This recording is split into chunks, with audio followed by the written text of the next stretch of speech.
let's talk leather. I mean, that's one thing that Ray and I will sit and talk about endlessly. We have tanneries that we visit, tanneries that visit us. On the table here, you've been looking at a leather that is called Atlantic, but again, it's basically an oiled nubuck is the technical term for this. And we use that on the Clash, and you can kind of see how that matches up.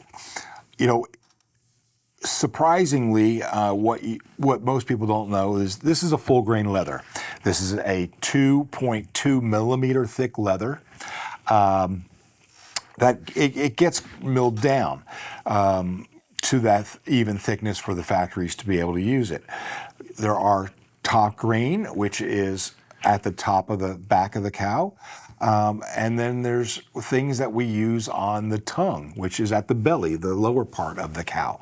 So that tends to be a little softer, so that goes on the tongue of the boot or to parts that don't get as much abrasion and pressure. You want the top grain for that. There are many, many different types of leather, but there's really three main categories. One is a waxy, one is a tumble, and one is a nubuck. And then you can apply oil to that. The waxies tend to change color when you bend them. The pebbles have a very soft finish to them. They just as the wording says, it tumbles in a machine and softens it just like it would in a dryer. It looks like a big dryer in actuality. So, and then you can choose different colors, different dyes, different depth to the pebble. Gosh, there's so many different things, different thicknesses.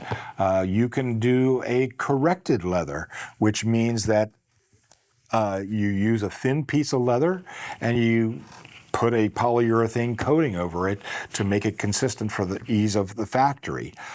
So there are many different things, but when you're choosing one for the next, it's all of them will function in a similar fashion. But it depends on what you're standing in all day long. You're not going to want a nubuck in an oily environment unless you don't mind getting your boots all nasty, because the nubuck will absorb the oil the most. The Crazy Horse will hide any of those oils and chemicals that may splash onto the boot. So it really kind of depends on your personal choice on how you like your boots to look. If you like your boots to look clean, you know, a good Crazy Horse leather will work wonders for you. If you don't care, or it doesn't matter. Sometimes, like the nubucks, they actually resist mud easier. So if you're in a muddy environment, they kick the mud off a little bit easier. Is a Crazy Horse leather an industry standard type of leather? In the work boot industry, a Crazy Horse, and it's nothing to do with horses, and they're not crazy. It is a process of tumbling and oiling that is become a standard or standard wording in the industry. So there are many different finishes that some factories may just call Crazy Horse, but there are many different versions of Crazy Horse leather.